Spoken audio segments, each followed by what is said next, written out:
Hey, what's going on? How y'all doing? It's your favorite candy lady, Miss Eye Candy, and I am doing the review for Love and Hip Hop Atlanta, Season 4, Episode 3. Yeah, this episode 3, right? I think so, yeah. Okay, so, not I'm sorry. No, I'll fix it in the writing. But, let's do this. It wasn't really all that good. I had a lot going on at home and I had to watch it twice because I missed some stuff. And I was like, well, maybe I just missed, some interesting stuff. But I didn't. It wasn't that good. I don't know what else to say besides it wasn't that good. Well, let's get into this review, okay? So, Erica Dixon starts off meeting with her lawyer. And at the end of the day, she's just saying that Scrappy refuses to pay. He is $45,000 behind on child support, which for a celebrity doesn't seem like that much. For me, it's like, sheesh, give me my $45,000, baby. For a celebrity, it's just kind of like, whatever. But so she meets her lawyer, and she says that it's hard for her to do this because the lawyer's like, look, we're going to have to issue a warrant out for his arrest, because he ain't paying the money. And she says she doesn't, well, in her confessional, she's all like, I don't really want him to go to jail. You know what I'm saying? I hate that it comes down to me having to get him to go to jail, for him not to pay. So, she signed the papers. So it's about to be a warrant out for that brother's arrest. Okay, so then we go to Young Jock. Young Jock at the studio with his baby mama, Senna. She's there. And she's very adamant that she wants her family back. He said that she showed up on him. She wasn't, he didn't invite her. She just ended up being there. And she seemed like she brought some pound of cake. And she was like, you want some cake? And she said, no, man, like, eat the cake. So, I don't know what that was, but she was flirting. And he you could tell he liked it. They got that little baby mama, baby daddy, we still kicking it type of, relationship. And as he's, talking to her, she in the studio just talking to him, they chilling. She letting us know confessional. She definitely want her baby daddy back. She want her family back. And then we see Kadia rolling up to the studio, and she's like, well, that's my boo and everything. And he wanted to get back into the studio, so I paid for a couple of studio sessions. Like, is Kadia really a sugar mama? It's crazy. Like, okay, Miss Real Estate and stylist, driver, broker, whatever you do with your life, great, good for you. Strong woman, independent, got jobs and got bank and stuff. That's great. I'm very happy for you. But Young Jock, weren't you a celebrity at one point in time in life? Like, weren't you a successful rapper? Ain't that him? That's Young Jock, right? Like, why does she have to pay for your studio time, mister? Why can't you afford your own studio time? I didn't understand it. I was a little lost. Like, why is she paying for the studio time? But yeah, so she let it be known that she's paying for his studio sessions, which I think is a hot mess. First of all, that she got to broadcast us what she paying for. And second, that he allowed us to know that he is, not being able to pay for his own studio sessions. Like, okay, bro, what did you do with your money? All these 8 kids, I guess, huh? So anyway, she shows up and she sees the baby mama in there. And the baby mama is all, and they not looking at you like, hey, how you doing? And he trying to explain, like, yeah, she stopped by and everything. And she's like, you ain't got to explain why I'm here. And then Kadia's like, well, you have a right to be here. You and him have children. And she's trying to be mature about the situation, which Young Jock is like, praise the Lord, thank you. And baby mama seemed a little more rowdy. Then they start going back and forth. And she's like, Jock, explain to her what we do, when you come and see the kids. Explain to her her role. And the girl's like, what's my role? What's your role? You need to know your role. I know my role. I know my role. You know your role? I know my role. What's your role? What's your role? It's just a whole bunch of just that. And it's like, at the end of the day, both of y'all just some broad tea banging. Neither one of y'all got a role for real. He's just using y'all. Senna, he using you so you won't put him on child support because he already got 6 other kids, So he really don't want to be put on child support for these 6 other kids. And then Kadia, you helping him pay his child support. That's y'all roles, like, for real, at the end of the day, that's y'all roles. So, let's see, that's good. If I can keep the daylight to stay like this on me, that's good lighting. Come on, natural light. Give it to me.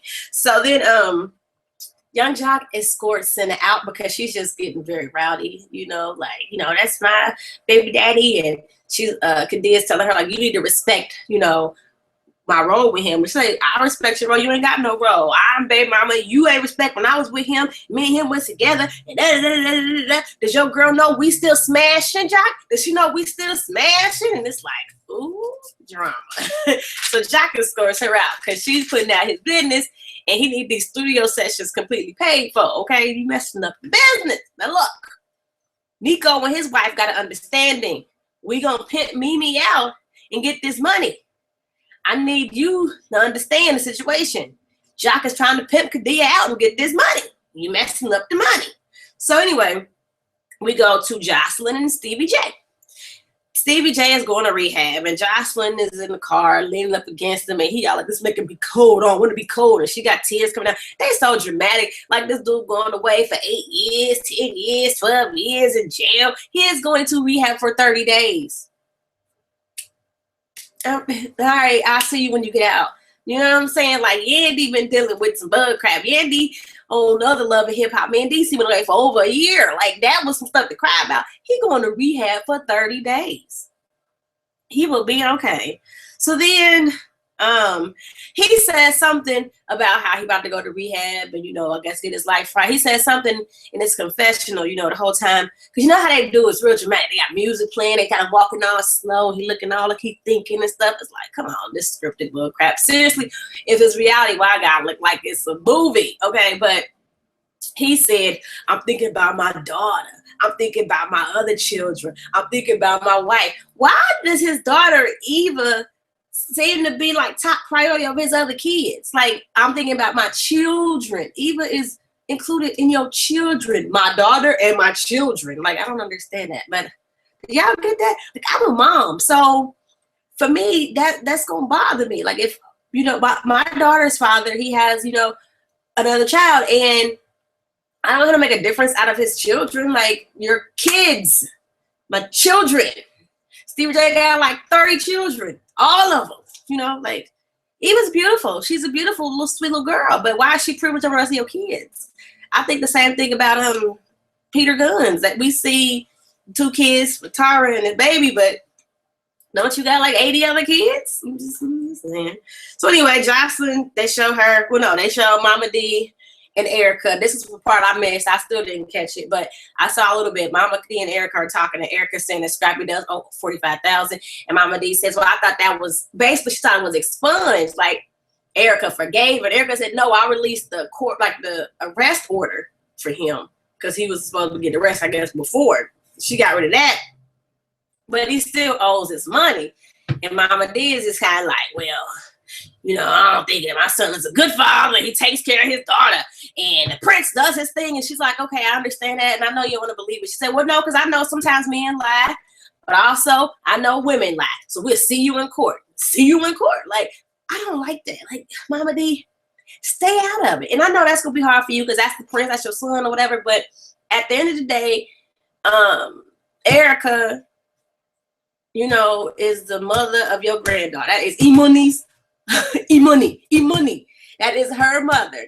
And she is with Erica most of the time. And it'll just be a peaceful environment where you be able to go see your granddaughter, spend time with your granddaughter with no drama. If you just stay out of it, it ain't your business. It ain't your business. Scrappy should pay his bills and back up off it. Like, it's not your business. I thought that was the band's fault a minute ago. Now it's not. Now it's just, I know the prince ain't girl bye. Anyway, we know it's true from the first season. Hey, so you're going to take me off that child support? Like, he don't want to pay no damn child support. This has been since season 1, okay? When he was with Shay Big Booty Bucky Johnson. Do you remember? Because I really do. Okay, so then we got Joss in the studio rehearsing, and she is doing the thing as far as stripping. Joseline should go back to stripping. She looked like she is a good stripper. Stripping. Like, she got the booty got done right. The boobs is all right. And she doing a little dancing. The song was kind of catchy, talking about you want to touch my cootie cat or smell my cootie cat or something. That, I was like, okay, this song might be interesting. I don't think I would like buy it still, but I think I would hear in the club and start moving to it. Okay. because it's funny. But it was, you know what it was. She was in that studio getting it. Her body is sickening. I need to pay for one. It look good, girl. But Carly shows up to see what's up with Joseline, what's been going on with Joseline, just to have a storyline, basically. Carly's storylines is she messy. So, and she be beefing with other people to give her storylines. So Joseline, you know, catches Carly up, tell her what's been going on, what's happening with her. And she tells, I guess Carly is telling Joseline about doing business with Erica and how it ain't working, and she, you know, she thinks she'll go to the rat. And then Joseline says you can't do business with broke people or broke bees. And I'm like, first of all, just a few years ago, you was a regular broke bee to be talking about can't do business with broke bees. I'm telling, and then you still ain't got it like that. We know everything y'all got is rented. You ain't doing it like that, Joseline. Where's your clothing line? Where's your weave line at? What business opportunity have you been going with this show? Like, as far as doing club appearances and being high on drugs and putting out bad music. Seriously, you still a broke bee too. I'm just saying. Mama obviously ain't paying these people a lot of money, because it seems like, you know, Mimi got to do all these different things. She done sold a porn tape. She had a maid service, and then she was worth like millions back then. Josh said that she had like worth $1 million. To be worth $1 million, why you got to put a porn tape? So she was worth $1 million, put out a porn tape. Then now she's doing this management thing. She had the cleaning company. Like, why are you still doing this stuff? These struggle, businesses, when you got money? Are y'all just like blowing y'all money, or is Mona paying y'all chump change? It's got to be something. It's got to be. So anyway, we go to Kadia and Sina. They meet up, and Kadia just wants to get an understanding with Sina. And, you know, Sina's telling her, am I saying her name right? Sina, whatever.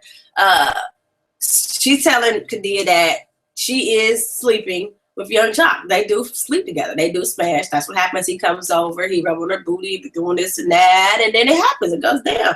So then Kadia asks a dumb question. Do you have any proof that he's sleeping with you? Girl. And then she's like, I mean, I don't just sit in between having sex with my baby daddy and start snapping pictures. Like, you know, that's not, no. The proof is, you know, when you kiss him tomorrow, you're going to be tasting me. That's what I would have been saying. You know, like, what proof did you want her to have? But anyway, that's when they get into you should respect my relationship that I have with him. And she's like, I don't respect your relationship. I want my family back. It is what it is.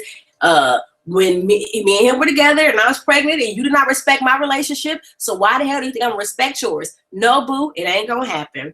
So then that's over. So then we go to K. Michelle and Carly Rae. K. Michelle back in town, and she meeting up with Carly Rae. Hey, Carly Rae. Hey, K. Michelle. Hey, girl, it's been so long. How you been? I ain't seen you in so long. You look so good.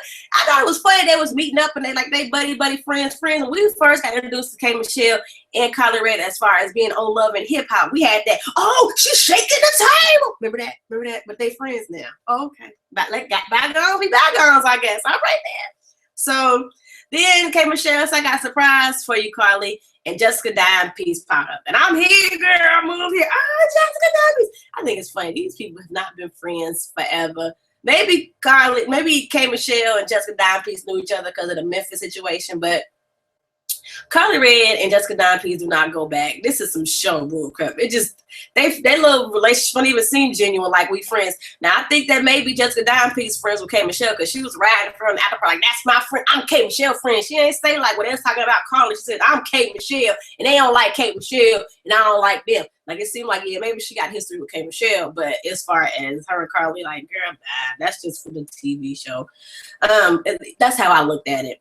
So Carly Shades, Mimi, and Stevie J management company, K. Michelle, just trying to catch K. Michelle up on the gossip. And K. Michelle actually seemed like she was above that. Like, she's like, yeah, I'm being successful. My career is going up. Ain't got time for this bullcrap gossip stuff. Because then Carly was like, well, you know, Stevie, he in rehab right now. And K. Michelle was like, I'm not, for one, to be kicking someone when they down. So God bless him. I hope he do good. Period. I was like, you know what? You better be mature.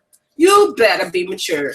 So then we go to Deb Atney. Deb Atney and Mimi meet together, and Deb Atney are talking to Mimi, and Mimi's telling her how she did something stupid. She done signed 25% of her earnings of these books, this book deal over Nico. And Deb Atney like, I love Mimi, and I would stop anything to get with Mimi and talk to Mimi, but that's about the dumbest thing I ever heard, that she done signed 20% of her daggone book deal over to this fool. That's just dumb. So they talking about it, and she's like, I don't know how to get out of it. What should I do? Deb tell her, why don't you write a dumbass book of a few pages? My name is Mimi. I like Donald Duck, the end. And do that 3 different times, and there go his books, and keep it moving. So that's what Mimi gonna do. She gonna write some bullcrap books first. I say do some coloring books. Mimi's coloring books. And then go ahead. Get you a little person that can draw a little bit. Get you some coloring books with flowers and stuff, and say this is for your daughter, for kids. And you can do 3 coloring books and get them done. And there you go, Nico. There go your deal. There you go. So then Deb is like, was the D that good? And Mimi said it wasn't even about the D. She was like, but don't sometimes you just get some good D that make you do some dumb stuff?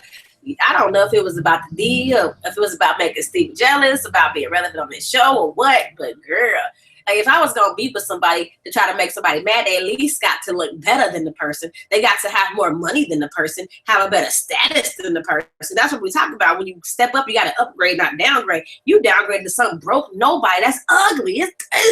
Who does that? Mimi. Okay, so then Mimi lets Deb know that her and Stevie are actually starting a management company. And Deb was just like, what's the difference between Nico and Stevie? Like, what's the deal? Mimi say, well, doing this business with her baby daddy, she's going to get what she needs for her daughter out of Stevie. I guess that's the only way she's going to get some money is to do some business with him. Okay, well, then they talk about how Stevie's gone to rehab and he want Mimi to talk to Joseline. Deb say you should because she around your child and you want you to get the clarity with this woman that's going to be around your child. Number one, you want to make sure that you get some respect from this woman as the mother of that little girl. You're going to respect me, get that underlined and handled. Then Stevie's in rehab. He lifting weights and doing group therapy. Then we see Joseline trying on weird dresses. At the end of the day, Joseline got to worry about Joseline. I'm not going to sit around here and be mopey. I'm going to try to stay on my game and get this deal because, you know, I'm Joseline and all this kind of stuff. Whatever. I'm going to try on some beautiful dresses. Okay, well, do your thing, Joseline. So then we get back to Erica Dixon. And she says she don't feel good about what's happening with Scrappy. She talks to Rashida about it, like Rashida, you know, Scrappy paying child support. Rashida like, dang, for real, girl. Let me tell you what Kurt's doing, girl. Kurt done got this damn condo, saying it's the office. For real, girl. Yeah, and then, you know, Carla Red done told me about y'all opening. We ain't got no open talking about, oh, well, she did say she was thinking about not doing it with you. I told her to talk to you, but she ain't talked to me. Yeah, well, I'm going to go to the opening. Okay, let's go to the opening. That's kind of how I went, if you watched it. Anyway, Erica was bad that Carly done started some business with someone else and didn't tell her. Like, you could be woman enough to let me know. And I talked to Rashida and I talked about it, but let me know. Then we get back to young Jock and Cena. Kid's gone with a sitter. He come over. Look like she set him up. I made the man come over. You want to come see the twins? Come see the babies, baby. Come on, baby. Come see the babies. He get there. All the twins got a babysitter. Hold on. Let me check something real quick. Stay right back. She go in, change into something a little more comfortable. Come out with this little robe on and some little nightgown up under it. And he like, girl, what's under there? You know, like, Lord, what am I doing? What's under there? No, what's up under there? No, what you got up under there? Let me see. So then she opened it and showed him her little, you know, see-through jammies, and he like, what? And then he just pick her up, and then he's feeding her chocolate-covered strawberries, and then he put her toe in some chocolate and put her chocolate toe in his mouth. I know some of y'all was like, that's nasty. I was like, yes, young Chuck, I do it right. I like a man with a toe fetish. I do. Ooh, maybe you want to make a phone call. Sure did. That was nice. So then he picked her up and they proceed to go into the bedroom, and he said that he wrapped it up. He like, man, I don't want to do. She was happy though. She was seducing him. She got what she wanted. He got what he wanted. It was what it was. I wasn't even mad. I was good with the chocolate covered toe. All right. So then Mimi and Joseline meet up. Mimi is getting clarity for her daughter. So Joseline is saying she's going to be a lady and talk to the maid turned porn star. So Mimi tells her, I'm here because Stevie said she's going to apologize. You think I need to owe you an apology, Mimi?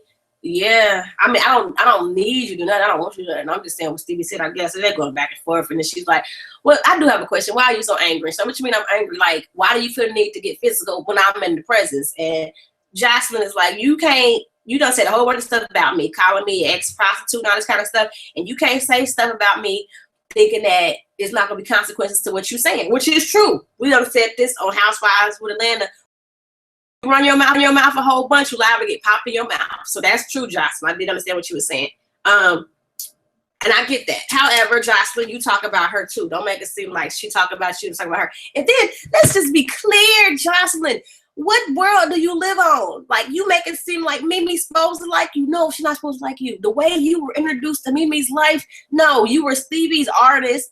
And you was in Mimi's face playing like you was his artist, and you was doing her man. You was doing her man, her baby daddy, the man she lived with, her family. You was like cool with effing with him and smiling in her face. So of course she don't like you. And then afterwards, you done fought her a couple times and then called her a maid and all this, made jokes about her and everything since then. Y'all just don't like each other. And I understand why she don't like you. I don't really get why you don't like her, except for she had him before you and you just think she hate her because you got him now. But the way you got him was grimy. So she don't like you. And I get that. I wouldn't like you either. And also, when you hit her, the way you attacked her at the reunion show last season, that was effed up. Like, if I was her, no, yeah, I deserve an apology, and I expect it right now. Like, I did feel Mimi as far as getting that. But then Joseline was real calm, and she was like, I mean, you was talking about me and everything, and look, now you a porn star, and you flabby, and you did. She like went off on her, and Mimi was like, "Shut the f up, Joseline." And Joseline had to compose herself. She was looking like, "Did you just tell me?" But they didn't fight. Joseline, you did good. Rehab, anger management that helped you out, girl, because you weren't even do nothing crazy. Okay, so then, Carly Red's opening. She has opening for her show, and the air. K Michelle's there first, and she's like, "Girl, hey, this is nice. This is cool." Then Jessica Dime Pieces there. Hey, girl, this is good. K Michelle has to leave because she's busy. She booked. And Jessica stays. So then we see the girl that Carly threw the business with. I ain't write her name down, somebody. But Rashida and Erica Dixon show up. And they're looking around. Oh, girl, look at this. Look at this. Just real grimy on some hating type stuff. Like, they shouldn't have came. I thought that was just petty. They didn't even show up if they could come on that. But, like, wrong place for this type of stuff. But they skip with Carly, and they're like, oh, okay. They're like, hey, Carly's like, hey, guys, you here to support? And Erica was like, no, not really. This is effed up the way you did this. And she's going off on Carly Red. Like, you could have told them or tell me. And Carly said, I called you, and you didn't call back. And she ain't acknowledged that. So clearly that must have happened. And Rashida was like, well, I did tell you to call. So I did call her. She didn't call back. So then we get Jessica Dime. She said, did y'all come here just to be negative? Like, talking bull crap to her? What's the deal? Like, this ain't the time for that shit or whatever. Like, calm it down. It was in the air because, like, I was talking to her. She said, okay, and I'm talking to you. Like, this ain't the time for that. You bring the wrong place. This is my girl. You need to stop. So then they was like, who is the other owner? Just by yourself? And then Carly get the other girl. Like, this is, my partner. Her name is whatever. And they said, oh, you the brains behind it. How you doing? You the smart one. So then they argue a little bit more. Erica and Rashida leave, and it was crazy because Rashida was getting in it too, and Rashida should just been, that wasn't your battle. Y'all shouldn't have came. It just was stupid. I didn't understand. I want to say I get Rashida was trying to be a friend to her friend, but it just didn't seem like it was, like, you was just going through, Kirk's stuff with Carly, so it seemed like you both were their friends, so it didn't really make sense. But yeah, I'm sorry, I'm just I'm hot.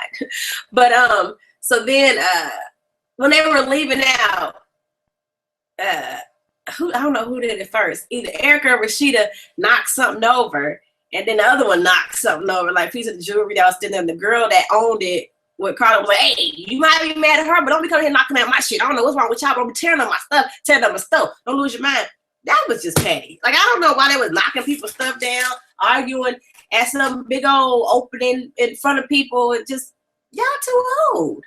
Y'all just too old for this. And then we get to the after party show, Shout out to Kevin and Mikhail, the Scorpion Show. It was good. Kevin went in and he read the heck out of everybody. And then Mikhail had a question for Jessica. And it was cute. That was a cute segment. I can't wait to see one of the YouTubers that I watched actually host something like this versus Tigger, versus Mona, versus they be getting these, you know, comedians. Let them be one of our YouTubers because they will go in and give us what we need, you know.